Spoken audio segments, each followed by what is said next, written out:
When Square Enix reintroduced Final Fantasy Versus 13 during Sony's E3 2013 conference, it was like watching a slumbering beast stirring to life after years of hibernation. Despite a long period of silence followed by persistent rumors of its cancellation, director Tetsuya Nomura appeared in video form to finally give an update on the long-delayed Versus project, which was originally going to debut on the PS3 as part of the Fabula Nova Crystallis series. With the move to a more powerful console as well as its official rebranding as the next numbered Final Fantasy entry, it seemed like Square was finally ready to move the decade-long project into full production, while fans both new and old were ready to fall in love again thanks to the captivating E3 trailer. But first, they had to come to terms with some bad news. Shortly after E3, it was revealed that Tetsuya Nomura would no longer be directing the game. Instead, that role has been passed over to Hajime Tabata, whose previous works include portable FF spin-offs such as Crisis Core, Final Fantasy VII,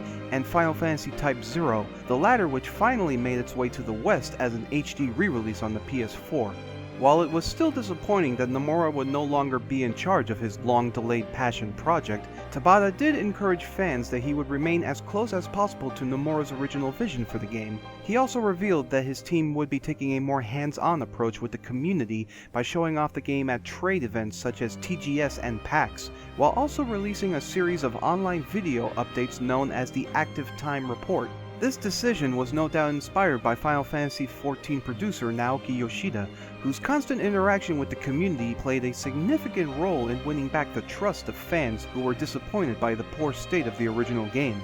Indeed, it was thanks to the tireless efforts of Yoshida and his team that they were able to repair the damage done to both the game and the community, quickly turning the MMORPG from their biggest gaming disaster into one of their greatest successes. At first, Tabata's ATR events were a persistent flow of information, from detailed descriptions of FF15's battle system to its impressive attention to graphical detail. Things only got more promising with the eventual announcement that players would finally get a chance to actually play the game for the first time ever, thanks to a downloadable demo packed in with Type 0 HD. Titled Episode Duske, the demo claimed to feature but a mere slice of the allegedly enormous pie making up FF15's open world. While much of the game's bigger details, including the persistent question of its release date, remained tightly under wraps, the brief morsels of information we had been served had sufficed in satiating our appetites.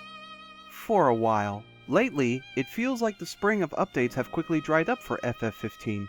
While Tabata did make an unprecedented decision to update Episode Duske with improvements that brought it closer to their vision for the final product, by this time, fans had grown tired of the Duske region and were ready to see what lay beyond its horizon. For a time, it looked like the next big update was to occur at Gamescom 2015, as it was previously announced that FF15 would be skipping E3 this year in order to give the game an isolated stage to better demonstrate its features. Though in hindsight, this decision was likely made to keep it from being overshadowed by a certain other Final Fantasy game making its official debut at E3. Despite the anticipation for an entire dedicated show floor for FF15, what instead resulted from Gamescom was a disastrously short-sighted ATR that featured virtually no new footage or details, instead featuring Tabata doing his best George R.R. Martin impression as he spends nearly an hour telling fans about how great FF15 will be rather than showing anything even remotely meaningful. As Tabata and friends chugged back a mug of meme-spawning alcohol,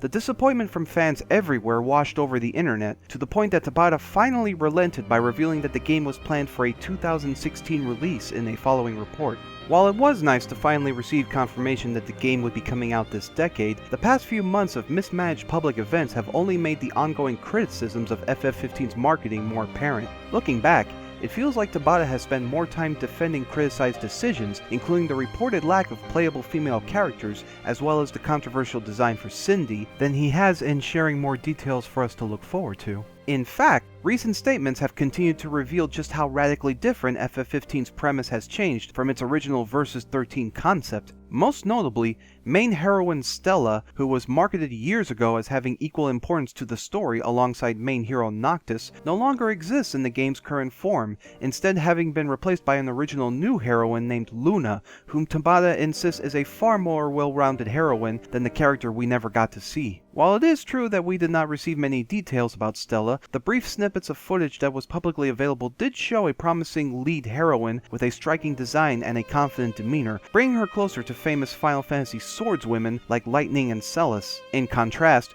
what we've seen so far of Luna feels like a downgrade, as she initially appears to be a more cliched princess who is content to sit by and wait for her prince to come save her. Our impression of Luna only grows more mixed by Tabata's vague descriptions, such as claiming that Luna possessed extreme inner strength and was a stronger, more determined character who needed less protecting than Noctis. Even though Tabata insists that Noctis was the only playable character in the game, he did also confirm that Luna had her own party, which will interact with Noctis' all-male group at some point in the story. While it is understandable if Tabata wants to keep some of the bigger story details under wraps, if it turns out that Luna and her party is actually playable, now would be a good time to finally confirm that. For a title that is reported to be the next major evolution of the Final Fantasy franchise, the past 2 years of marketing feels like it has done more harm than good. Much of the footage we have seen of towns and other massive areas appear largely unfinished, while major staples of the FF franchise such as airships and Moogles still haven't received a solid confirmation of their inclusion into FF15.